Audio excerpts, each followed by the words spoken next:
Quero aqui agradecer a nossa amiga Edmara, através do CRAS, através da Secretaria Municipal de Assistência Social, que nos presenteou hoje com a entrevista maravilhosa, onde nós estaremos falando sobre o Setembro Amarelo. Bom dia a todos os ouvintes da Imarés FM, os que estão aqui, os que não estão na comunidade, os que estão nos ouvindo pelas ondas do rádio, os que estão nos ouvindo e nos vendo pela internet. Um bom dia para vocês. Quero aqui também dar um bom dia especial para minha esposa, a Fabiola, e para os meus filhos, né, para o Juan, e para o Gabriel e para o Gustavo, que a família é um suporte de tudo, né? As lutas, né, que a gente passa na vida, lutar sozinho é ruim. Não é à toa que as grandes batalhas da humanidade foram vencidas e travadas em exército, né, em grupo. Então, meu bom dia a todos os moradores de Serra dos Alvarez, os amigos mais próximos, os amigos patriotas, né, da mesma cidade, e os amigos que eu ainda não fiz aqui. Um bom dia para vocês, e é um prazer estar aqui. Bom dia, Luizão, bom dia a doutora Patrícia aqui, e espero somar aqui, né, ajudar de alguma maneira a que a sociedade que nós vivemos possa crescer rumo a um futuro próspero e agradável a todos. Bom dia, um bom dia a todos, muito especial a toda a população de Serra dos Aimorés, aqueles que nos estão acompanhando, que não é aqui da cidade. O meu nome é Patrícia Rodrigues, sou psicóloga clínica e é um prazer imenso estar aqui com vocês, né, nessa oportunidade de falarmos sobre esse tema importante que é a prevenção ao suicídio. O porquê esse nome de Setembro Amarelo? Por que a cor amarela? Justamente é um mês na qual cada mês do ano, né, já feito uma elucidação às cores específicas para trabalharmos determinados temas. E o Setembro Amarelo é justamente pelo fato de que há um tempo, né, na cidade dos Estados Unidos, se não me engano, um jovem, ele cometeu suicídio e nesse ato ele estava num carro amarelo. E aí foi a partir disso que a mãe dele, né, abalada com tudo isso, começou a usar o carro ali como a cor do carro como uma representação desse ato aí, né, do suicídio em si. Então, por isso que ficou conhecido como Setembro Amarelo.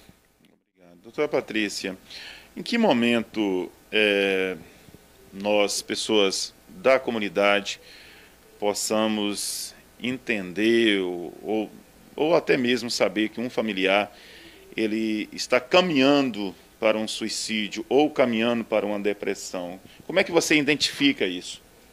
Então, são vários os sinais que o familiar ele pode identificar no seu parente, no seu amigo, no seu ente querido. Sinais estes que muitas das vezes esperamos que seja verbal, mas são muitos sinais pelas atitudes mesmo comportamentais, que a pessoa não precisa falar que ela vai cometer um suicídio. Ela age de forma que o familiar ele entenda que ela não está bem, está passando por uma fase difícil, principalmente um transtorno depressivo, bipolaridade, a própria ansiedade também, quando ela chega no nível extremo, que a gente classifica como transtorno de ansiedade generalizada, pode desencadear pensamentos que geram uma ideação suicida. Então, os sinais, os mais comuns, seriam a pessoa que acaba se isolando, né, não tendo mais a interação social, pessoas que não têm mais aquela rotina que teria antes, né, e já acaba se reservando mais, não tem mais o desejo, prazer em trabalhar, muitas das vezes até o cuidado com a higiene pessoal também vai começando a desaparecer. Então, toda aquela perspectiva de um futuro, a perspectiva de uma manhã melhor, a pessoa já não vai tendo mais. Então, a negatividade, os pensamentos negativos são muito presentes e a pessoa pode perder o apetite, ela começa a falar e a trazer situações, muitas das vezes, desesperançosas. E se a pessoa ela não fala, ela age. Então, aquilo que ela fazia antes, que era comum, o familiar começa a perceber que ele vai se isolando. Então, o isolamento é uma das primeiras atitudes que a pessoa com a depressão, ela começa a desenvolver. Então, toda aquela iniciativa que ela tinha antes diante da vida dela, já passa a não ter mais. A confiança no outro, a confiança em si mesmo, o pessimismo, tudo não está dando certo, a minha vida não é boa, eu não presto, ninguém me ama. Então, esses tipos de argumentos, né, são muito vistos, né, bem assim perceptíveis com pessoas que estão desencadeando aí um transtorno depressivo. E qual é o momento que a pessoa, que provavelmente, talvez ela consiga no seu outro eu identificar esse comportamento e buscar ajuda, mas se esse outro eu não direcionar ela a essa busca dessa ajuda, o familiar possa tentar ajudar essa pessoa. Em que momento, doutora? Eu falo que é no primeiro momento, né? Quando o seu familiar ele começa a apresentar esses sinais aqui que a gente acabou de falar, já é um motivo para buscar ajuda.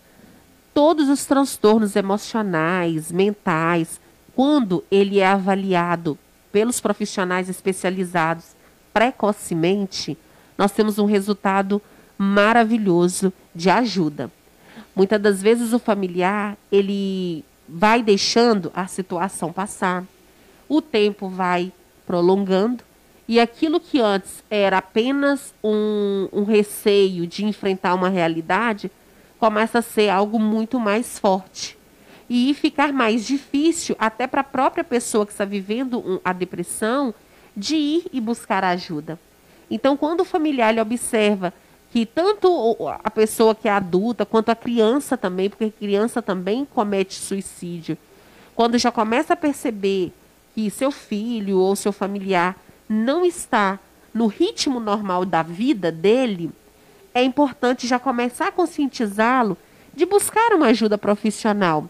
Essa ajuda profissional, ela é de um suporte psicológico e também de um suporte psiquiátrico, que muitas das vezes necessita usar uma medicação para poder auxiliar essa pessoa no transtorno que ela está apresentando. Não é sempre que precisa do psiquiatra, né? Talvez, se precocemente essa família conseguir levar o seu familiar ao apoio e suporte psicológico, não necessite da medicação. Mas, em alguns casos, sim, já necessita do psicólogo e do psiquiatra juntos. Então, a família observando esses sinais, esses sintomas, no primeiro momento, já é muito mais fácil esse familiar aceitar. Se, porventura, a família já tem percebido que os sintomas, os sinais, já estão bem já avançados, e esse familiar, ele não aceita, ele não quer, né, essa ajuda, mesmo assim é importante a família insistir, mas com sabedoria, buscando esse suporte do profissional para poder auxiliar qual é a estratégia melhor para conduzir o seu familiar a um tratamento. Não é a força que a gente leva um paciente ao tratamento. É com manejo, é com estratégia, é o psicólogo fazer até uma intervenção domiciliar, se for o caso. Então, nós temos todo um preparo de como orientar essa família a buscar a ajuda para o seu ente querido. Então, cada caso é um caso diferente, né? Sim, doutora, mas chegamos nesse momento agora de pandemia, né? Nós estamos vivendo essa pandemia aí, já estamos ainda praticamente para 6 meses, né, de pandemia.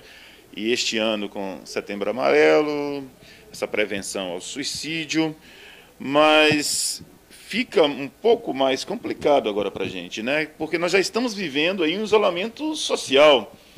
Então, assim, para o profissional, psicólogo, ou psiquiatra, até administrar uma situação nesse momento é bem mais complexa, né?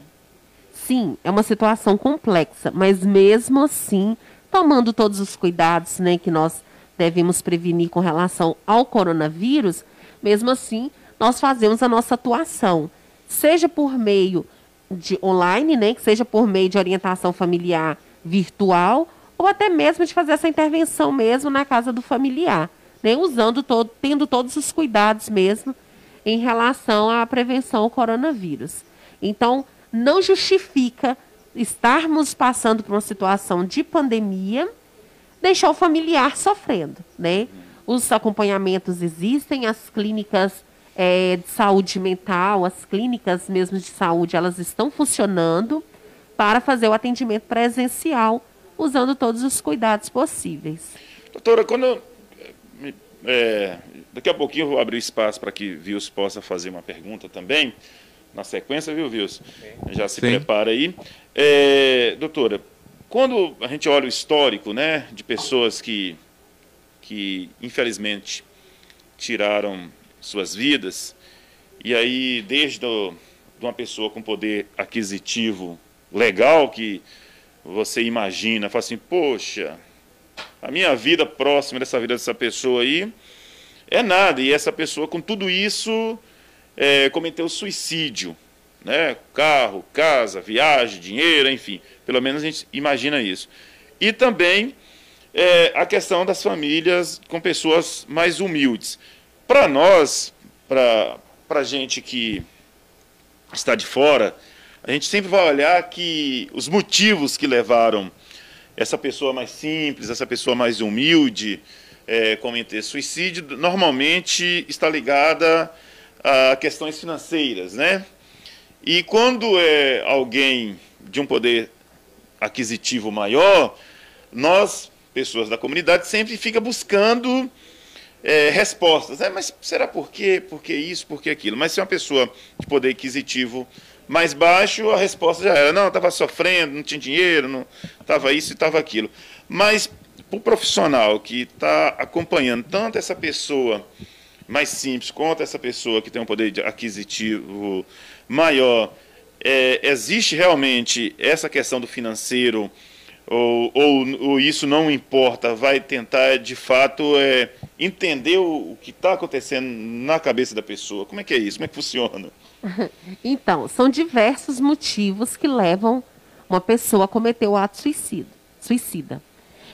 O financeiro é um dos fatores, sim, mas existem outros tipos de fatores que levam, sim, a pessoa a cometer o ato.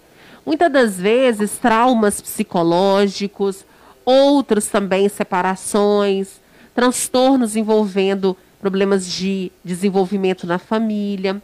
São vários os tipos de fatores que levam. Independente se essa pessoa ela tem um poder aquisitivo melhor do que o outro, independente disso, problema emocional é um problema emocional, independente do poder aquisitivo dessa pessoa. Então, quando o psicólogo vai acolher essa pessoa em sofrimento, ele está acolhendo os sintomas, ele está acolhendo o sujeito como um todo. E muitas das vezes nós vamos investigar o que gerou aquele sofrimento mental, aquele sofrimento emocional. E, em grande parte, são traumas que a pessoa carrega desde a sua infância, e esses traumas emocionais, eles vêm acarretados de outros problemas que aí acumulam com o financeiro, pode ser também uma questão familiar, perdas de pessoas próximas, pessoas que não avançaram na sua carreira profissional. Então, isso tudo, eu falo que vai gerando fantasmas ocultos na vida dessa pessoa. E isso vai prolongando e promovendo cada vez mais dor. E quem comete um suicídio é um ato não só, muitas das vezes, da pessoa querer morrer de fato.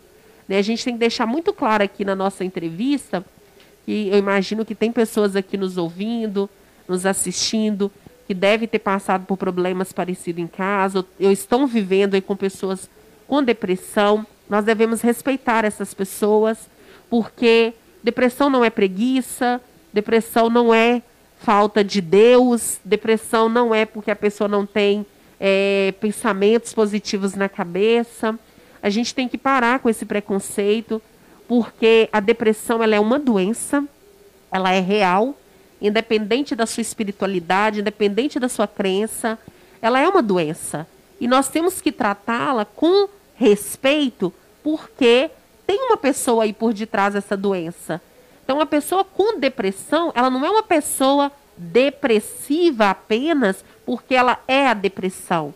Ela está com a depressão, né?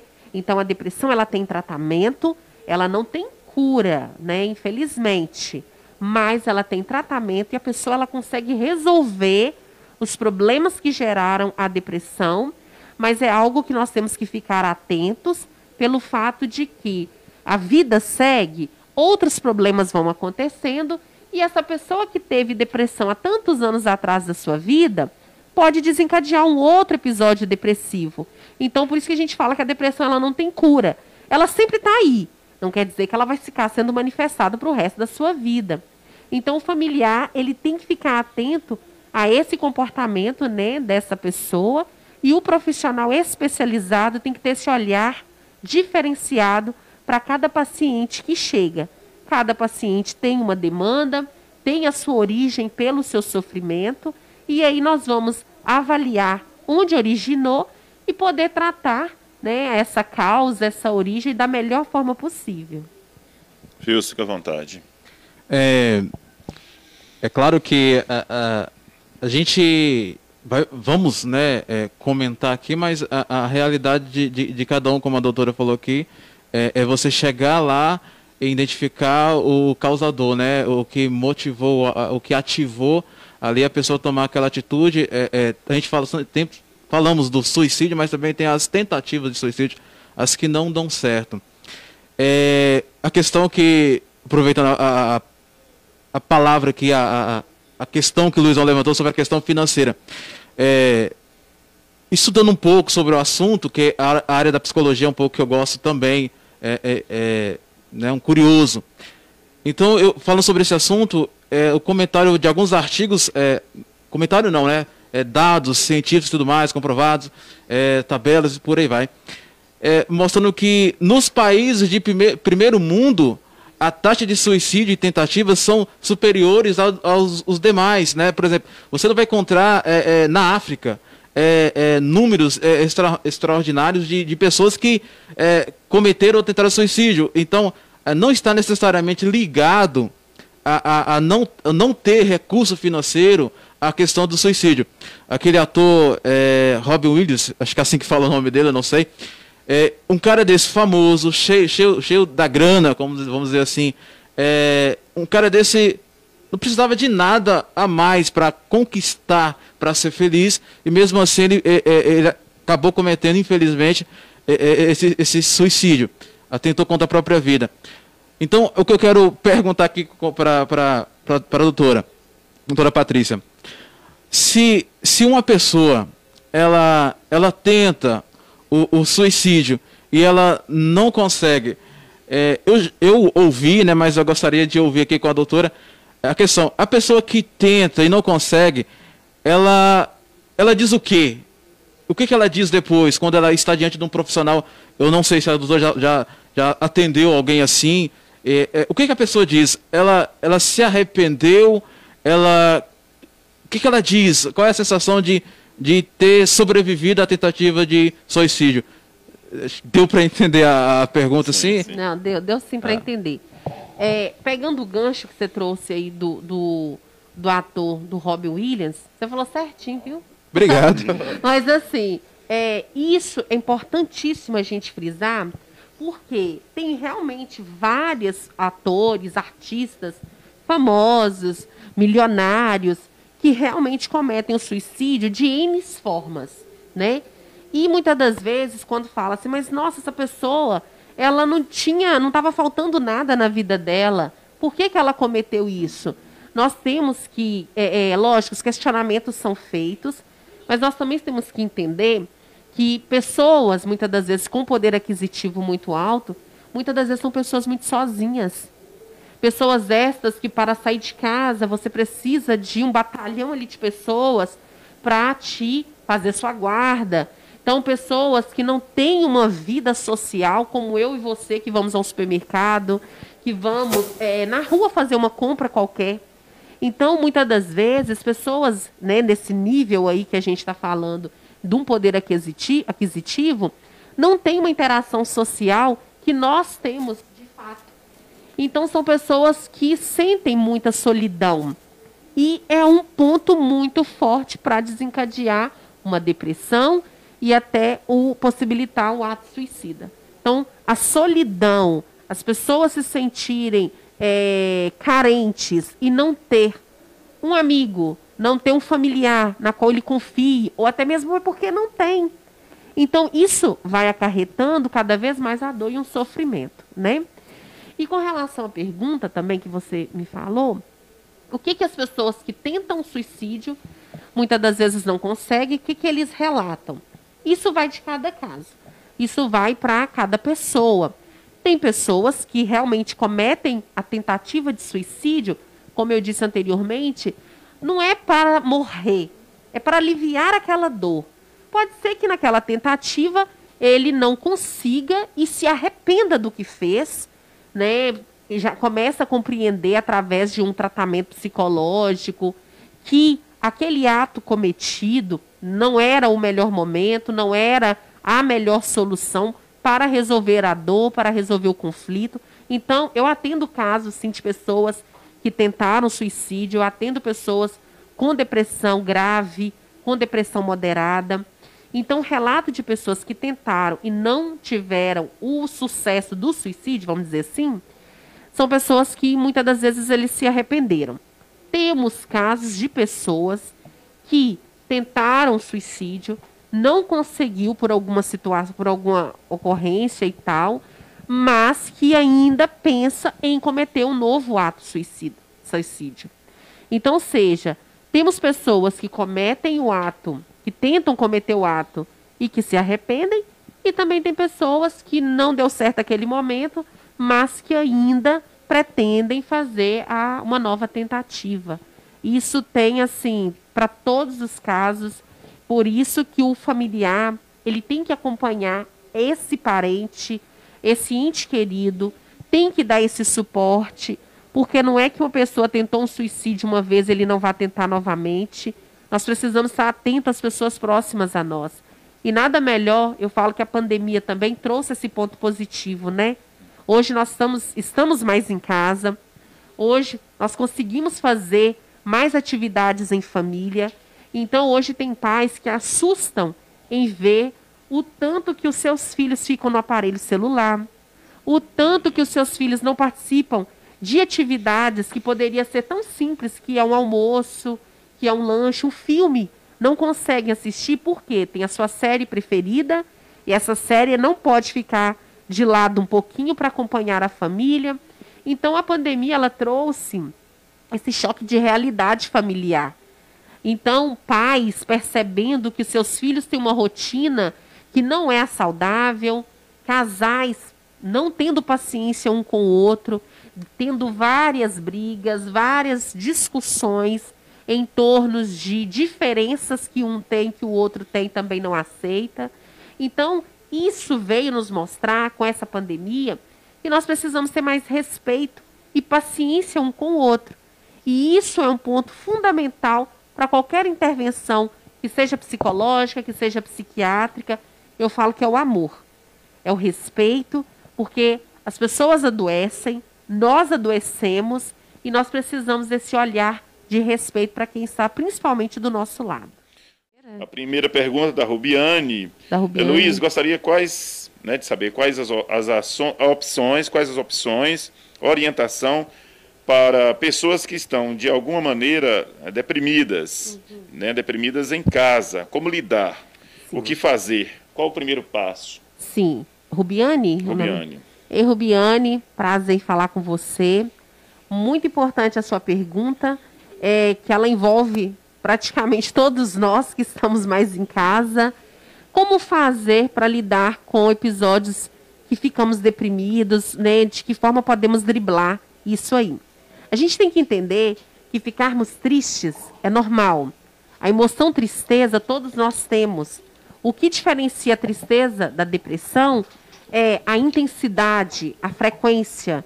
Então, você está passando por um momento difícil, que é esse isolamento social, e você ficar triste, desorientado, não sabe o que fazer, é comum. Não quer dizer que você está com depressão.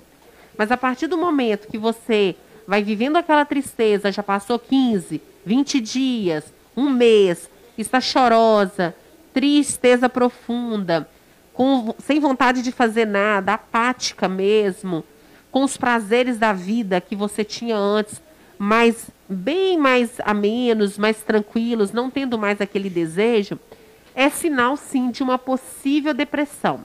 Então, como que nós devemos fazer? Quando você começa a identificar em você um diferencial que antes não tinha, comece a apresentar para você mesma o que te fazia feliz, o que te dá prazer, o que te deixa realmente mais leve, mais pertencente à sua vida. Então, este é o momento que você tem para você poder ler um livro, fazer aquela receita que antes você não tinha tempo para fazer, poder conversar com um amigo, que seja online, que seja por mensagens também, ou que seja por cartas, que você possa fazer, conversar com pessoas que realmente importam para você, você poder descobrir no seu íntimo o que te fazia tão bem, mas que com o passar do tempo não está fazendo mais. São estratégias para você poder driblar melhor toda essa emoção ruim que você possa estar sentindo. Um outro recurso também é você poder praticar uma atividade física, seja em casa. Nós podemos também praticar atividade física, meditação, ter consciência do seu corpo, ter consciência dos seus pensamentos. Isso é fundamental.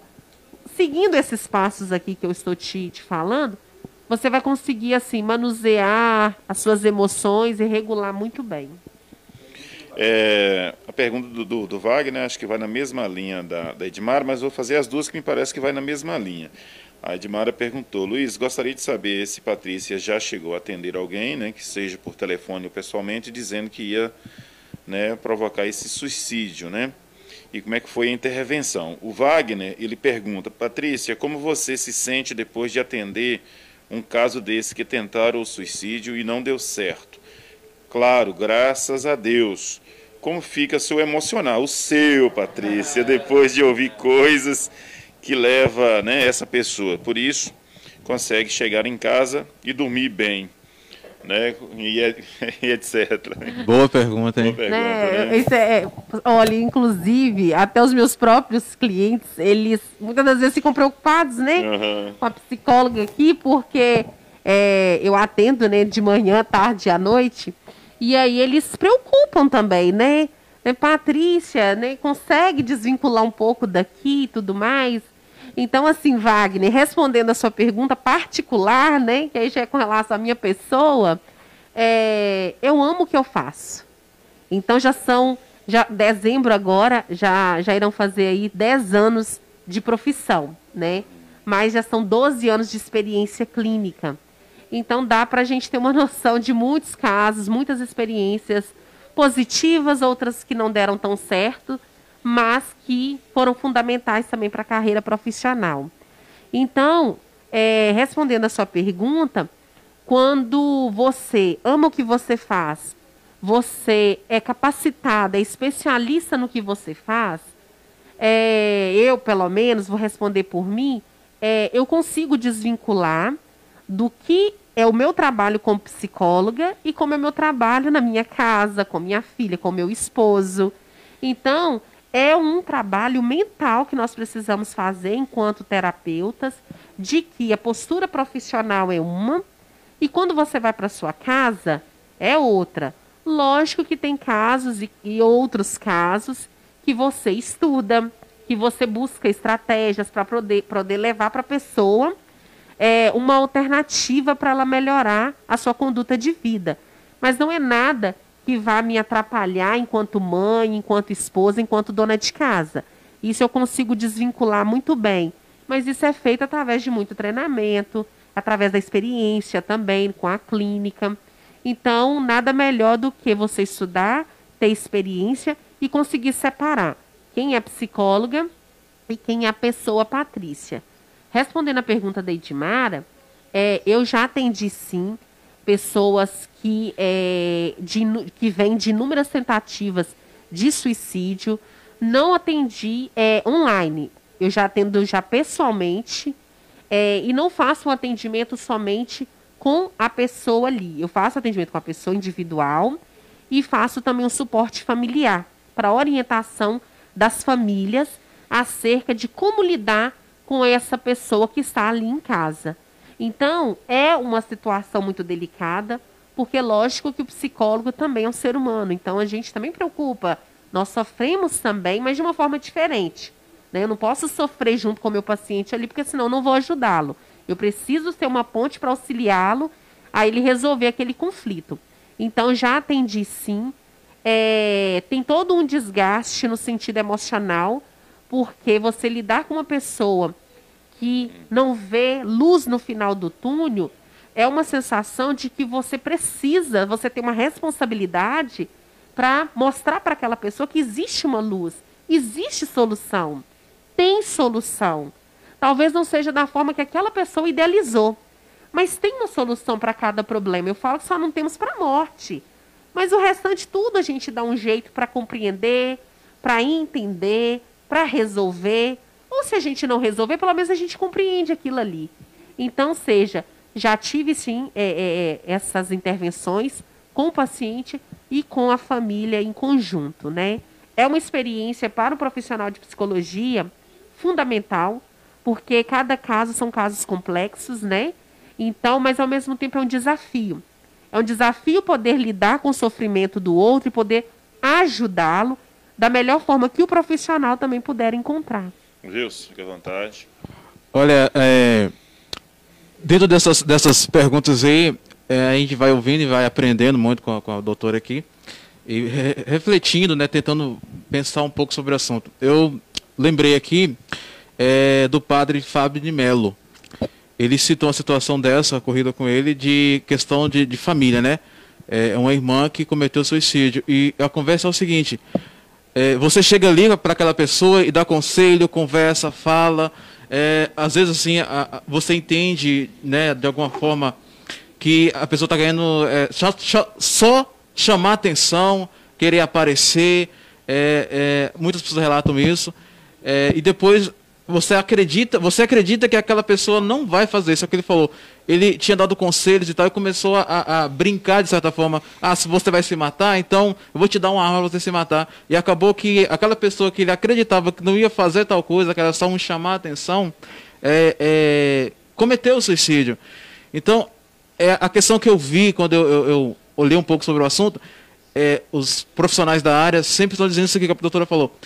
É saber ouvir aquela pessoa. Então, as perguntas aí, como fazer, como lidar, é ouvir a necessidade do outro, porque ele primeiro tem a ideia, depois ele começa a pedir socorro, a colocar aquilo para alguém, e se ele te procurou, e se ele falou com você, que de alguma maneira ele confia em você, você foi a ponto, então você pode salvar alguém.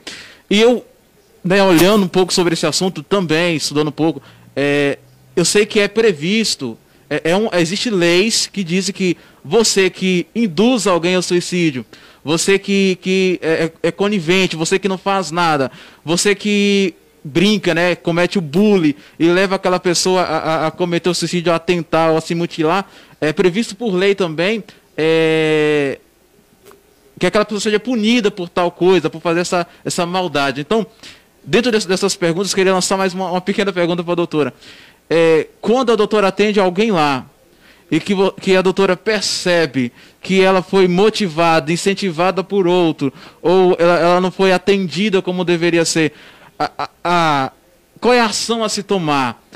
Além de levar a consciência para a família, quando você percebe que é um crime que está sendo cometido contra aquela pessoa que está naquela situação debilitada, como agir? É possível? Já aconteceu? Então, nunca aconteceu de eu ter que tomar uma providência acerca de uma pessoa que está sendo influenciada a cometer o ato de suicídio, não.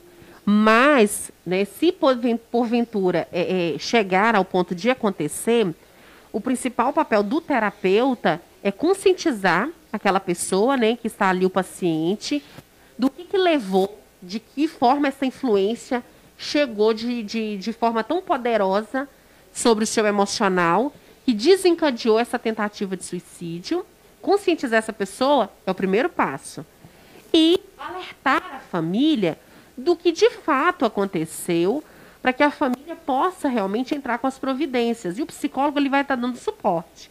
Ele vai estar acompanhando essa família, ele vai estar alertando esse paciente e trabalhar com o foco do problema, que é o que o paciente está sentindo.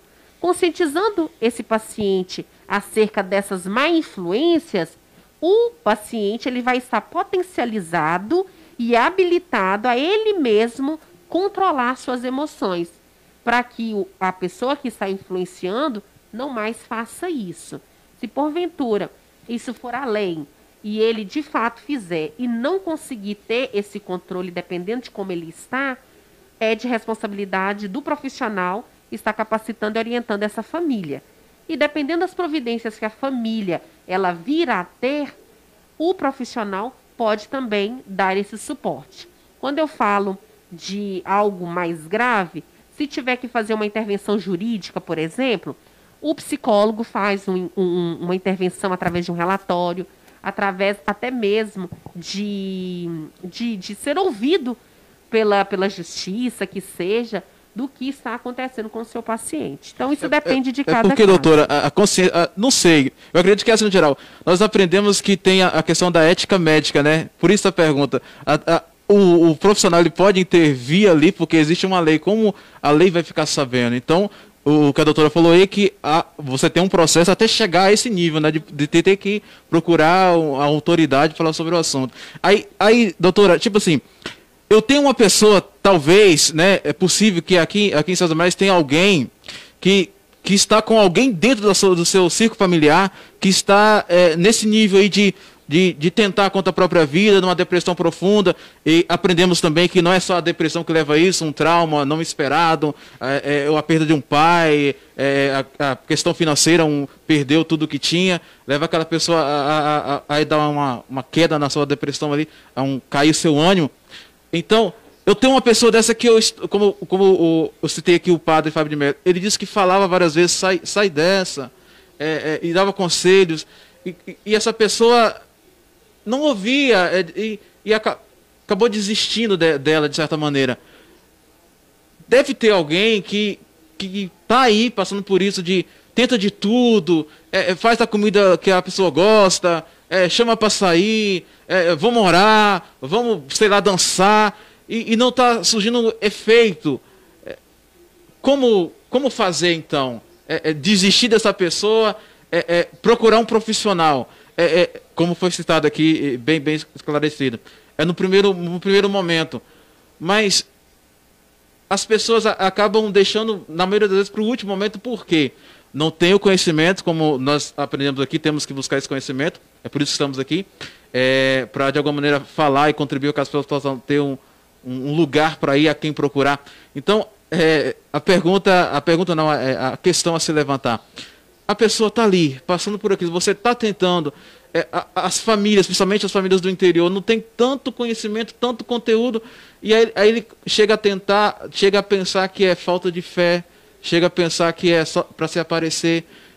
Talvez o sistema de saúde na cidade ou na região não abranja a necessidade daquela pessoa. Existe uma técnica especial para que eu possa lidar com isso, além de dar conselhos e ouvir?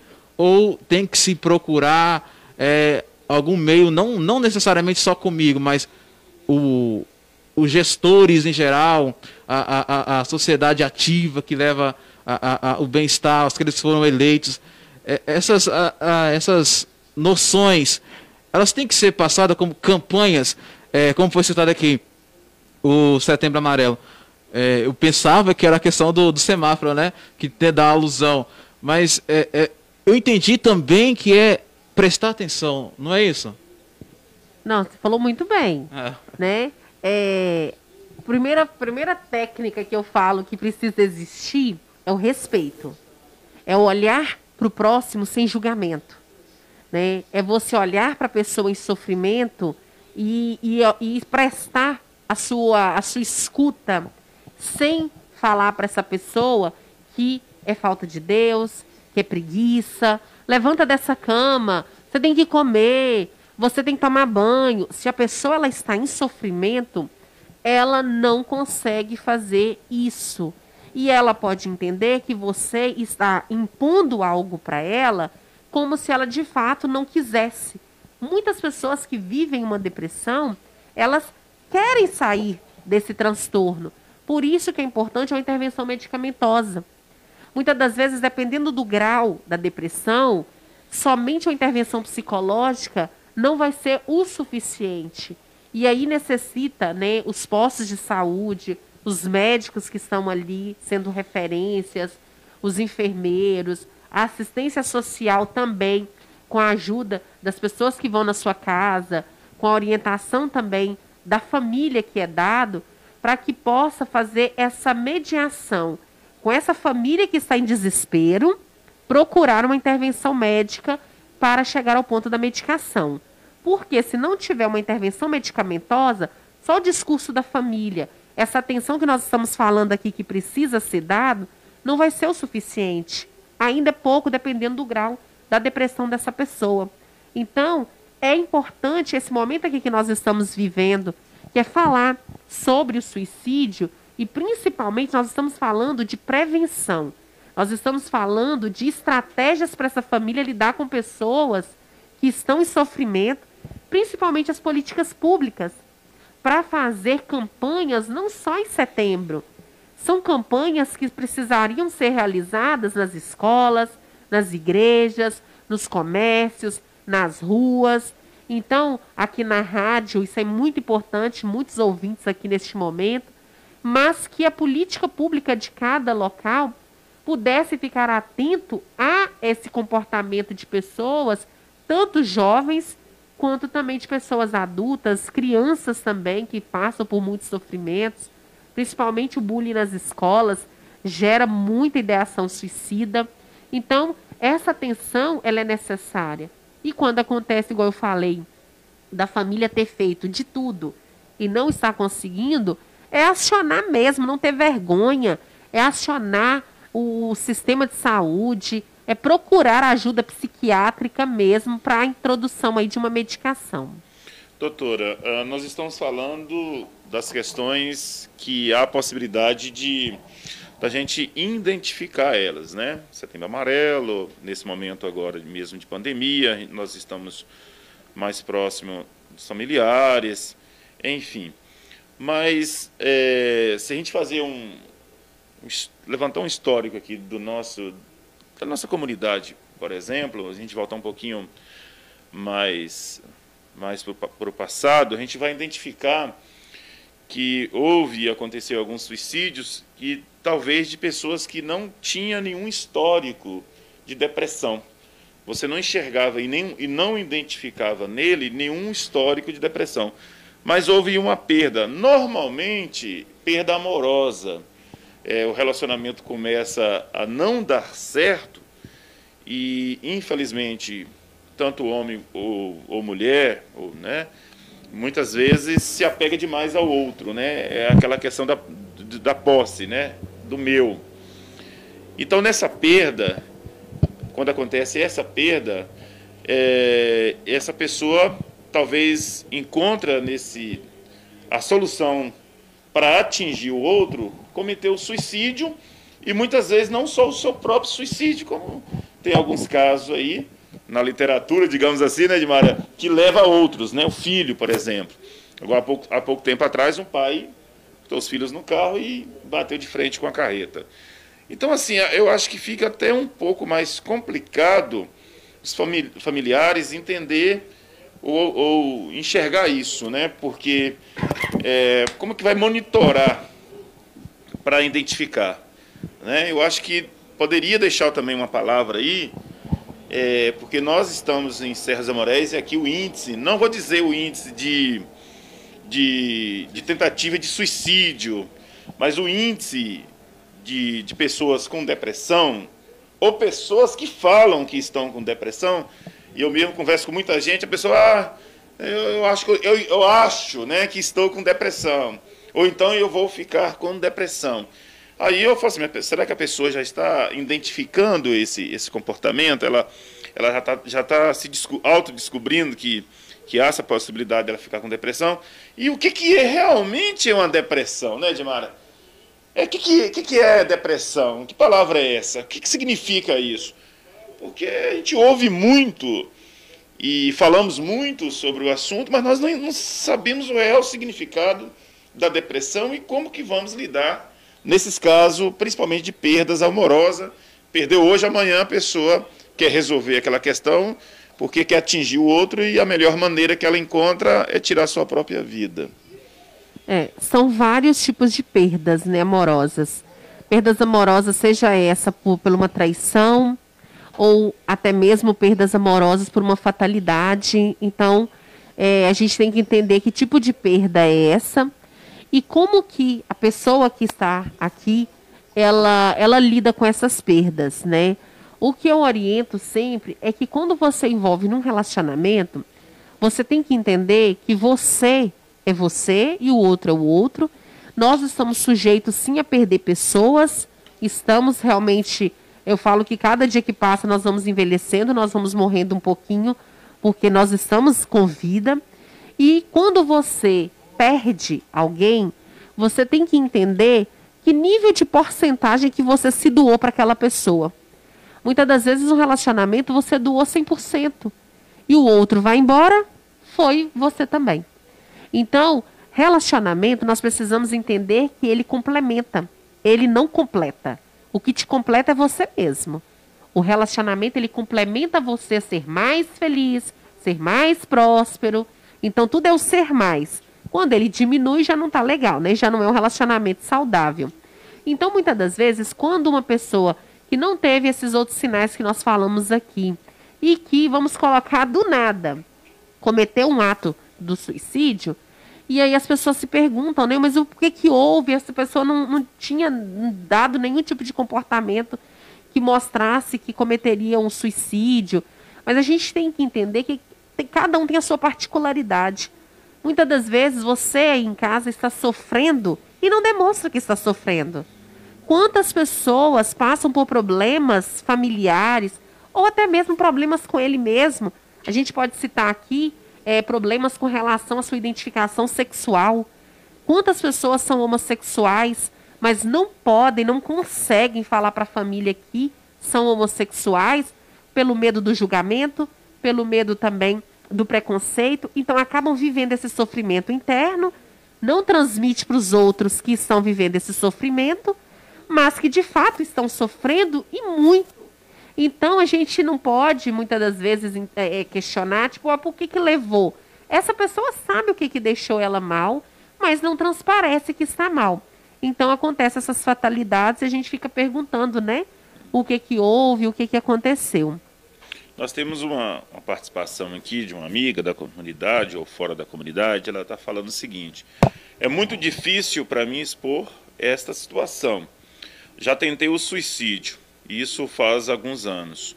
O que me chocou após o ocorrido foi a reação das pessoas. Claro, não todas. Naquele momento virei motivo de chacota. Em vez de me abraçarem, riam e zombavam. Me senti pior ainda. Mas hoje esse fato já superei. Ainda bem, né? Que bom. Eu fico feliz por você ter superado, né? Desse preconceito, desse bullying social. Que bom, porque outras pessoas poderiam nem ter superado isso. E nós temos que chamar muita atenção, porque eu não sei se vocês aqui já ouviram esse ditado, que o meu telhado é de vidro, né? Na minha região, que eu sou de Valadares, governador Valadares, né? Mas eu falo que eu já sou quase uma nanuquense, né? Porque já vão fazer 10 anos que eu estou na região. Mas o nosso teto, o nosso telhado, ele é de vidro. Então, nós devemos entender que uma pessoa ao lado, ela passa por um problema de depressão, por exemplo, não é você. Mas amanhã pode ser você, pode ser um familiar seu. Então, nós devemos estar mais eu falo com compaixão, estar mais atentos ao significado da compaixão. E de entender que empatia é você se colocar no lugar do outro e saber lidar com o sofrimento do outro para poder acolher, para poder colocar ali, erguer suas mãos. Porque a partir do momento que uma pessoa ela comete um ato suicida e ela depois se arrepende, entende que não era aquele momento, que naquela situação ela achava que era o melhor caminho, depois ela entendeu que não era, E a sociedade, ao invés de acolher, ao invés de estar ali ajudando, faz o contrário, é uma pena. É digno de pena as pessoas que fizeram isso com você. Eu espero que eles possam estar ouvindo, né, essa transmissão, porque a gente precisa acolher mais um ao outro. É saber que esse mundo dá voltas e que a gente precisa... Hoje nós não estamos com a depressão, mas nós poderemos ter. E aí? E quando você precisa de ajuda e você encontra realmente olhar de acusação, olhar de preconceito. Então, assim, deixamos bem claro que depressão ela não pega. Mas a depressão ela precisa ser vista com um olhar de muita compaixão e de respeito. Tem pessoas que usam da depressão como uma banalidade do termo, né? Ah, eu estou hoje com depressão. Não é assim, gente. A depressão ela é uma doença. E para nós diferenciarmos, igual eu falei anteriormente, a depressão da tristeza, nós temos que entender que tristeza é comum de nós sentirmos. É uma emoção. Do mesmo jeito que você sente raiva, você sente alegria, você também sente tristeza. E para diferenciar isso, talvez você esteja triste, talvez você esteja magoado, revoltado, e não é que você esteja com depressão. A depressão ela é uma doença que você começa a avaliar pelo nível de tristeza que você está sentindo. Tristeza que fica 1 semana, 2 semanas, que é choro, desânimo, são sintomas de uma depressão. Mas com 1 semana, com 2 semanas, você já começa a sentir melhor, era tristeza. Depressão é quando vai além da tristeza. Quando o choro que estava antes, ele começou a ficar mais intenso. A falta de apetite já está prolongando. A insônia já está persistente. A falta de querer sair, de querer estar com os amigos, de querer participar de uma reunião familiar, também está presente. E isso tem prolongado, é um sinal de alerta que já temos aí características suficientes para ter um transtorno depressivo. Eu costumo diferenciar o seguinte, para ficar mais fácil. Você imagina um túnel. Esse túnel ele é escuro, certo? Um túnel escuro que você vê lá no fundo uma claridade. Essa é a tristeza. Você está num túnel escuro, mas você vê uma claridade lá no finalzinho dele. Quando você perde alguém muito querido, por exemplo, você vivencia um luto. Então não quer dizer que você está com depressão. Você está triste, você está sofrido. Então você está nesse túnel, mas enxerga que lá no final do túnel existe uma superação que vai ser a saudade, que vai ser lidar com aquela perda, mas de uma forma saudosa. Agora a depressão é você estar no túnel e não enxergar a luzinha lá no final. Isso é depressão. É você não enxergar que tem uma saída para você, que o melhor é você não existir. Essa é a diferença da tristeza para a depressão. Então, quando vocês usarem o termo depressão, vocês já vão entender que, será que eu estou com depressão ou eu estou com tristeza? Então, tristeza todos nós temos. E depressão ela é uma doença. Ela tem que ser tratada com seriedade e tem tratamento para isso. Doutora, pediu o pessoal, né, para compartilhar, está nos acompanhando, para que possa chegar em várias outras pessoas, porque o tema é importante e nossa comunidade, infelizmente, esse é um enfrentamento. Ô Wilson, eu queria que você falasse para a comunidade aí, se possível, essa questão de que esse olhar da comunidade para com você, por exemplo, você que infelizmente passou por uma situação de que você perdeu a visão. Até pouco tempo você estava aqui conosco na Aimorés FM, fazendo uma programação normal, e devido a alguns acontecimentos você perdeu a sua visão. Eu queria que você relatasse para a gente, se possível, esse olhar da comunidade. A comunidade te enxerga como? Como é que foi isso? Você superou isso de que jeito? Você se afastou ou não? Queria que você ficasse à vontade para falar um pouco sobre isso. Então, vamos lá. Como foi citado aí por você, eu vou começar quando era locutor da Aimorés FM, no começo, no início da história, né, da rádio, da Arme aqui. Eu estava aqui e eu sempre tive um probleminha nas vistas, mas fui fazer um exame simples, de fundo de olho e eu lembro a imagem do médico com um olhar de lamentação e balançando a cabeça dizendo assim, infelizmente você tem uma doença degenerativa e você vai perder a visão mais cedo ou mais tarde. Então eu fui para aquele lado positivo, então eu espero que seja mais tarde e fui viver a vida. Então eu acabei passando, né, desse estado de enxergar e a visão foi a cada dia degradando mais e eu perdendo esse dom maravilhoso de enxergar. E eu dou uma dica para vocês, gente, se vocês estão se sentindo assim sem bênçãos na vida, gente, enxergar é muito bom, ver as cores, analisar, ver as expressões das pessoas, isso é maravilhoso demais, saber as cores, coisas que, um luar, gente, ver o céu estrelado, coisas que eu tinha e não dava valor, hoje eu queria ter de volta e pelo decorrer dessa doença, a retinose pigmentar, eu não vou ter, né, e eu fico assim, porque infelizmente a sociedade ela te limita. Você agora não pode tais coisas, até mesmo dentro da família. Aproveitando, eu quero mandar um abraço para minha mãe, a Margarete, para o meu pai, o Nilson, os meus irmãos, o Wagner que participou aqui, e que essa questão a minha família, se não fosse uma família, aquela que come todo mundo junto, que briga, mas se ama, se abraça, talvez eu não ia suportar. Por quê? Eu me afastei, porque é uma coisa que eu nunca tinha vivido na vida. Eu passei de vidente, agora eu não sou mais vidente, então e é um processo que eu não tinha o que lutar, não tinha o que fazer, era aceitar e viver. E eu não tive acompanhamento, não procurei, não tive estrutura para tal coisa, então eu me afastei das pessoas. E uma das coisas que eu me afastei foi de fazer aquilo que eu gostava, de fazer o programa na Imarés FM. Me afastei, me aproximei mais da tecnologia.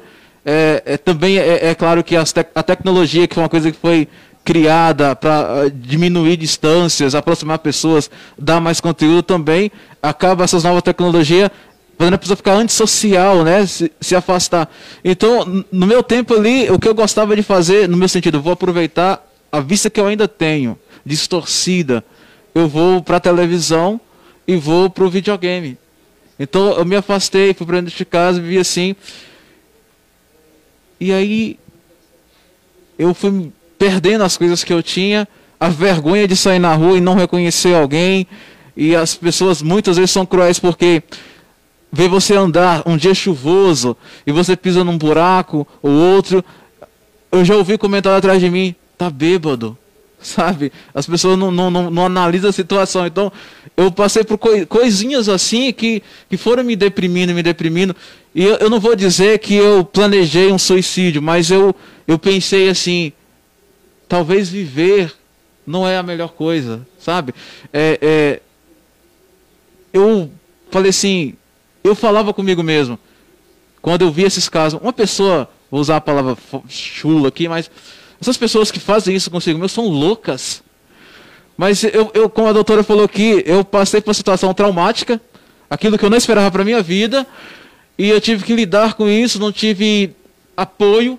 As pessoas que eu esperava que estariam comigo, que iam me dar uma dica, um caminho, uma direção, não calaram-se, não falaram nada, e eu me afastei e foi fácil eu ficar longe deles e não sentir a minha falta. Era o que eu sentia, essa carga emocional toda sobre mim, e nada do que eu conhecia até então me dava suporte para tal coisa. Então foi muito ruim. E hoje eu posso até em outro momento, no futuro mais próximo, se convidado for, estar aqui para entrar em mais detalhes sobre isso, mas hoje eu passo na rua e eu quero motivar as pessoas, porque eu já escutei também atrás de mim, olha, a gente reclama por tanta coisa, olha o rapaz aí, não desistindo. É isso que eu quero, contribuir de alguma maneira, mas infelizmente esse mundo não foi feito para pessoas deficientes de qualquer natureza. Então eu passei por um mundo novo, mas também um mundo de muitas vitórias. Então eu encontro também pessoas na rua, Luizão, que se preocupam se eu estou no meio da rua. afasta para lá um pouquinho. Eu conheço, tem pessoas que eu nem sei quem é, que vem assim, quer ajuda. Isso é maravilhoso. Mas no primeiro início, você se sente tão nada, tão nada. Aí, o que me ajudou? A família, porque eu estava com 23, 22, até os 25 anos dentro de casa, sem recurso nenhum, sem trabalho. E eu até fico assim, meu pai fazer um prato de comida e entregar na minha mão, esse cuidado comigo. A minha mãe, que também passa por uma dificuldade de saúde, várias questões aí da área da saúde, que ela tem um problema de saúde ali, outro cá. Então, ela se preocupar comigo também, os irmãos me dão o ombro na rua para andar. Então, esse suporte da família foi muito bom, essa família primária, sem informação, sem conteúdo, sem estudo suficiente, mas tinha aquilo aí, ouvido, tinha atenção, quando doeu. Isso foi muito bom, isso foi a base. E aí, eu conheci Jesus. As pessoas que me conhecem sabem que eu sou membro da Igreja Adventista do Sétimo Dia. E eu vou te dizer o seguinte, não foi membro, não foi nenhuma liderança da igreja que eu conheci que me ajudou no primeiro momento. Foi Cristo mesmo.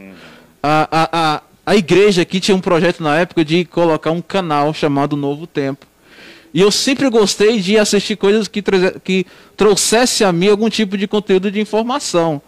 E eu comecei a assistir esses sermões que eles trabalham em cima disso, de questão de saúde alimentar, emocional. Tem programas lá, o consultório de família, que leva psicólogos, psiquiatras ali, profissionais que eu nunca poderia pagar uma consulta porque são de alto nível ali. Então, em algum momento você teve um suporte, então, na área psicológica? Sim. Eu encontrei. Né, mas eu dei procurar um profissional, não. Mas nesse caminhar, eu tive também, depois de passar por tudo isso, a questão religiosa, o espiritual, fortaleza. Você encontra Jesus, um ser incrível, quem crê, na verdade, né, que ele é Deus, que foi rejeitado e pagou por aquilo que ele não fez. E você também se sente assim, meio rejeitado, meio sem valor. Você vê um ser superior a você que passou por isso também. E esse ser superior, que é dono de tudo do universo, diz para você nas Escrituras que você é valoroso, você tem valor para ele, e que você começa a olhar assim também. Eu sou, Gênesis fala, né, nós somos feitos à imagem e semelhança de Deus. Então, eu vi assim, eu sou a imagem e semelhança de Deus. Queria só que você fechasse, para a doutora me fazer uma última pergunta para ela, dessa questão da importância, então, da comunidade estar próximo, né? Olha, é fundamental você ter alguém para te ouvir, como foi citado aí, a menina falou assim que tentou o suicídio, foi motivo de chacota. Isso é um absurdo. Eu acho que cada cidadão tem que entender que o outro, ele tem a dificuldade dele, o conhecimento, o grau dele, a dor dele. Talvez a dor dele para você não é dor, mas para ele é real. Aquela dor machuca, destrói por dentro. Então, gente, escuta aquela pessoa, o que ela fala verbalmente, né? E o que ela fala com as suas expressões, os seus atos, as suas ações. Uma pessoa que tem costume de sair, se divertir, de repente ela para com tudo isso. Um animal que ela gosta de cuidar, ela não cuida mais. Há alguma coisa estranha ali. E aí, no meu caso, eu passei por um trauma. Eu não estava vindo na depressão, passei por um trauma que me deprimiu. E eu gostaria muito que cada pessoa que conhece alguém que está passando por isso, ou se projete, talvez numa situação dessa, de que, como eu vou fazer? Primeiro passo, escute. Você não tem o diploma, o conhecimento da doutora aqui, mas você tem um braço para abraçar, você tem braços para abraçar, você tem um ouvido para ouvir, não para questionar aquela pessoa, para motivar ela também a procurar um profissional, a dar suporte. Não, eu estou com você, eu vou chorar com você, então só chora no meu ombro. Isso é fundamental. Então, você se sentir ouvido, que alguém se preocupa com você, isso foi muito bom para mim. Com certeza, se você que quer motivar alguém, se você conhece alguém que está passando por isso, com uma depressão, já passou por isso, não julgue o que ela fez, celebre a vida, ela está viva, e faça de tudo para que ela esteja viva. Doutor, eu sei que né, a senhora tem um compromisso, mas eu queria deixar uma última fala que que a senhora deixasse um canal de diálogo, um telefone, uma informação, porque as pessoas que estão nos acompanhando agora, já começou a aparecer aqui na nossa live, e ela vai ficar disponível no Facebook, e durante o dia vai aparecer várias pessoas que vão assistir, depois ela vai para o YouTube, e esse material vai ficar salvo no YouTube. Então, independente do dia, independente da hora, independente do momento que uma pessoa ter acesso a esse conteúdo, eu acho que ela vai correr lá no final para ver qual foi a mensagem, ou qual foi o contato, ou qual foi o direcionamento para uma determinada situação que, nesse momento, eu não tenho dúvida que em Serra tem várias acontecendo. Então, isso aí pode ter certeza. Então, assim, as manifestações ela vai agora acontecer durante o dia. Como a rádio ela tem um aplicativo e nós, graças a Deus, temos uma audiência muito grande em várias outras cidades, estados e fora do país também, provavelmente vai ter pessoas que vai estar buscando na rede social, principalmente no YouTube, informações sobre este assunto. Setembro Amarelo, tentativa de suicídio, depressão, porque as hashtags vai indo. Então, acho que o legal agora é a senhora deixar, doutora, essas informações para a nossa comunidade, para que possamos fechar, né, Edmara, de uma forma importante, porque mesmo se precisar, a gente corta o final e só expõe o final, que é aonde procurar, quem deve procurar, dentro do município, fora do município, para que essas pessoas possam, de alguma forma, encontrar aí, pelo menos tentar uma solução para essa situação, né? Sim, a forma de encontrar ajuda, né, principalmente nesse momento, o suporte psicológico e psiquiátrico, ele é importantíssimo. Nós temos dentro do nosso município os serviços de saúde mental, que é onde tem profissionais tanto da psicologia quanto da psiquiatria que pode fazer essa intervenção, né? Tem assistente social também que faz essa interlocução para as marcações de consulta. Eu, no momento, eu não atendo no serviço público, né, da cidade, já atendi há muitos anos. Hoje eu atuo exclusivamente na minha clínica, que é a Clínica Psique. Vou deixar aqui o endereço para vocês, que é a Rua Poços de Caldas, o número é 88, centro de Nanuque. Na clínica, nós contamos com suporte não só psicológico, tem mais outros psicólogos capacitados também, não é somente eu. Temos fonoaudióloga e também temos 2 psiquiatras que vêm da cidade de São Mateus para fazer os atendimentos na clínica quinzenalmente, que é o Dr. Anderson e o Dr. Delter. Eles fazem esse suporte lá na clínica também. Eu vou deixar aqui, então, o telefone se caso vocês se sentirem a necessidade para fazerem uma visita, para entender melhor como que funciona a clínica. O telefone fixo é o 3621 4593, 3621 4593, ou pelo WhatsApp, que é o 991410649. Então, temos também o site da clínica, que é o www.psiqueintegrada.com.br. Então, vocês podem entrar em contato tanto pelo WhatsApp, que é o que eu disse aqui, 991410649, ou 3621 4593. Vocês vão ter um atendimento, né, humanizado com os nossos profissionais qualificados para dar um suporte a todos vocês. E eu quero agradecer, né, o convite. Foi um prazer conhecer você, Luizão. Obrigada também, né, por ter, Wilson, obrigado, por ter compartilhado, né, sua experiência muito valiosa. Obrigada à equipe também do CRAS, a pessoa da Edmara, por ter também feito o convite para eu estar aqui. Estou à disposição de vocês, a gente fazer essa parceria. Tenho também certeza que os outros profissionais da clínica também poderiam vir para fazer também outros temas também que sejam relevantes para a comunidade de Serra dos Aimorés, para a comunidade em geral, para podermos discutir assuntos que muitas das vezes ficam escondidos e que são de extrema importância aí para que a gente possa discutir. Um abraço carinhoso para todos vocês que nos acompanharam, que mandaram seus questionamentos, suas perguntas, suas considerações. Um abraço carinhoso, que vocês possam ter um bom dia. Admara, no município nós temos no CRAS assistência também, psicólogo e a Marina e Nós temos na saúde também. na saúde o Felipe, né? Então, assim, a orientação que as famílias, né, que precisam de um suporte aqui dentro do município, pode procurar também o CRAS e a Secretaria Municipal de Saúde, né?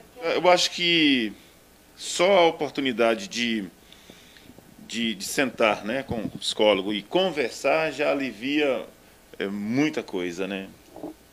Só de você ter um profissional que faz uma escuta diferenciada e estar com um olhar atento a toda a sua problemática, não só o sintoma, mas você em geral, já é o momento que você sente acolhido. E quando você sente acolhido, não é julgado, não é colocado para você o que você fez é certo ou errado, mas que você está ali, que o que você fez naquele momento foi porque você achou que naquele momento era o melhor a fazer. Então, quando você tem um profissional que age por amor com aquilo que ele faz, você já sente o fardo mais leve e sabendo que tem alguém para caminhar junto com você para segurar esse fardo. Esse é o nosso suporte psicológico qualificado. Wilson, nosso muito obrigado pela sua participação. Semana que vem estaremos juntos no bate-papo mais longo. Doutora, eu sei de seus compromissos. A Imorés FM te agradece o CRAS através da Secretaria Municipal de Assistência Social. Via Edmara, nosso muito obrigado. Conte conosco. Eu espero que você traga muito mais pessoas, como a doutora Patrícia aqui, para que a comunidade, né, possa receber aí informações úteis para o seu dia a dia. Percebeu que só gente boa, né? Só gente boa. Senti falta dela falando hoje. É verdade.